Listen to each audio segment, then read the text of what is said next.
afternoon, ma'am and sir. My name is Violi Estamagorocios. I'm 54 years old and I have 4 brothers and 4 sisters in a part of I live in a part of Laguna here in Cabuyao City. I'm married.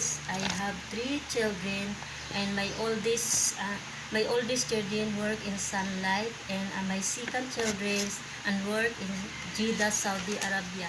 And my eldest child work in the Philippines as a office staff, and my work and experience is the software year of 2005 and 2009.